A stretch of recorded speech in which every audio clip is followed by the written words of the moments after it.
Rohini theatre வந்து விஜய் சாரோட படங்களுக்கு ஒரு பெரிய கோட்டை. ஆமாம், இருக்கும்போது இன்னைக்கு வந்து காலியாக இருக்கு. அது எப்படி ஃபீல் பண்ணுறீங்க? கண்டிப்பாக நான் இது வெறிச்சோடி பார்த்து அப்படி இருந்தாலுமே இப்போ பார்க்குறீங்க அவங்கவுங்க வந்து கட்டோட்டியும் அவரோட பேனரி அவர் ஒத்த முகத்துக்காக தான் வந்து ஃபோட்டோ எடுத்துகிட்டு போகிறாங்க. படம் இன்னைக்கு ரிலீஸ் என்ன எப்படி இருந்திருக்குன்னு உங்களுக்கே தெரியும்.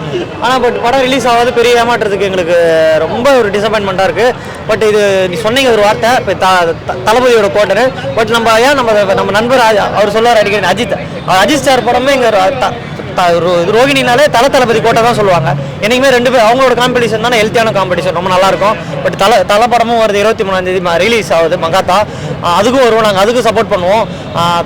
தளபதி போயிட்டாருன்னா அப்படிலாம் கிடையாது. ரெண்டு பேருமே இருக்கிற வரைக்கும் தான் கோலிவுட்டுக்கு ஒரு மரியாதை. ரெண்டு பேருமே போயிட்டாங்கன்னா கோலிவுட்டு கண்ணு கட்டி காத்துல விட்ட மாதிரி ஆகிடும். பட் அவங்க தளபதி தான் போட்டி வரணுனாலும் தளபதி தான் ப்ரோ. பொங்கல்னாலும் தளபதி, தீபாவளினாலும் தளபதி. அப்படி தான் இருந்தது.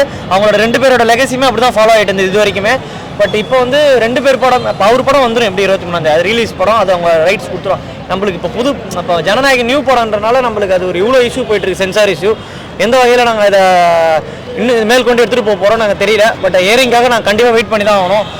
ஏன்னா அவங்களோட தக்கல் ரெகுலேஷன் ஃபாலோ பண்ணி தான் ஆகணும். அவங்க ஏன் படத்துக்கு வெயிட் பண்ண மாட்டீங்களா? ஒரு அவசரமாக விசாரிக்க வேண்டிய கேஸ் இல்லைன்னு இன்றைக்கி கோர்ட்டில் கேட்டிருக்காங்க நீதிபதி. பட் அவசரமாக விசாரிக்க வேண்டிய கேஸ் இல்லைனாலும் இது வந்து ஒரு மக்கள் மத்தியில் பெருசாக எதிர்பார்த்த ஒரு தமிழ் சினிமாவே இந்திய சினிமாவே எதிர்பார்த்த ஒரு படம். இது பெரிய ட்ராபேக்காக இருக்கும். கலெக்ஷன்லாம் பெரிய மேட்டர் கிடையாது. நான் கலெக்ஷன் என்றைக்கு இருந்தாலும் தளபதி படம் அடிக்கிறது தான். பட் இது வந்து ரொம்பவே வருத்தத்துக்குரியது. இது வந்து இந்த ஏரிங் தள்ளி போயின்னு டேட்டுக்காக இப்போ எங்கே வச்சிட்டாங்க. டிக்கெட் வாங்குறது டிக்கெட் இஷ்யூ போயின்னு வந்து இப்போ டேட்டுக்காக போஸ்ட்பாண்ட் இஷ்யூ ஆயிடுச்சு. இப்போ கண்டிப்பாக வேணுமே தானே பண்ணுறாங்க. கண்டிப்பாக வேணுமே தான் பண்ணுறாங்க. ட்ரிகர் பண்ணி பார்க்குறாங்க. அவர் ஒருத்தால ட்ரிகர் ஆனால் ஒட்டுமொத்த ஃபேன்ஸாக அமைங்கிறவங்க பார்க்குறாங்க. அவர் கிடையாது. அவர் எங்கள் அண்ணன். அவருக்கு ஒரு பிரச்சனைனா நாங்கள் தளபதி தம்பிகள் நாங்கள் இருக்கோம். உங்களுக்கு நல்லா தெரியும். ஜல்லிக்கட்டு இன்னொரு ஜல்லிக்கட்டை பார்த்துறாதீங்க. கடைசி படத்தில் இன்னொரு ஜல்லிக்கட்டை பார்த்துறாதீங்க. நாங்கள் உங்களுக்கு லாஸ்ட் எச்சரிக்கை விடுறோம். இதை நாங்கள் இந்த மாதிரி ஏன் பேசுகிறோன்னா அவ்வளோ உள்ளூர் தான் பேசிகிட்டு இருக்கோம்.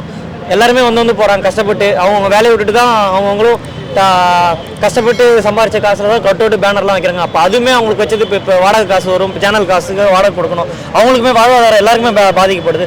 ஒட்டுமொத்த அந்த கேவிஎன் ப்ரொடக்ஷன் அவங்க அதுக்கு கீழே வேலை பார்த்த டீமு, பேக்எண்டில் வேலை பார்த்த அந்த சின்ன ஒர்க்கர்ஸ் அவங்களுக்குமே பாதிக்கப்படுது.